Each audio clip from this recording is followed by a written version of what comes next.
அண்ணனுக்கு மயக்கம் வராதான் இப்ப எனக்கு கவலையா இருக்கு. அதிர்ச்சி மட்டும் இல்ல அவருக்கு. எனக்கு என்ன கவலைன்னா வேங்கை வயல் அதிர்ச்சியை தாண்டி அவருக்கு தலைநகர் அதிர்ச்சியை கொடுத்து கொண்டு இருக்கிறதா. வேங்கை வயல்ல இன்னும் அவங்களுக்கு நியாயம் கிடைக்கல. அதனால வேங்கை நகரில் முதலில் அவர்களுக்கு நியாயம் கிடைப்பதை அவர்கள் பார்க்க வேண்டும்.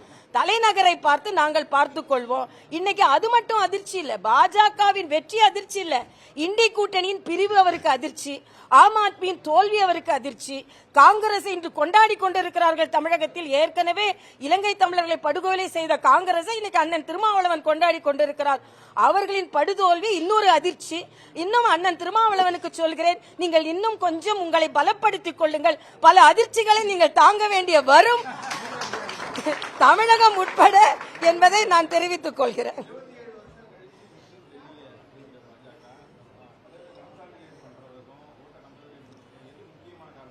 மக்கள் நம்பிக்கை, வளர்ச்சி, மரியாதைக்குரிய பாரத பிரதமர் அவர்களின் நல்லாட்சி, அந்த நல்லாட்சி மக்களுக்கு நம்பிக்கை தந்திருக்கிறது என்பதுதான். அதனால நாங்க வாக்குகளை வாங்குவதற்கு பாரத பிரதமரின் நல்லாட்சியும் அங்க உள்ள தொண்டர்கள் தலைவர்களின் உழைப்பும் காரணம்.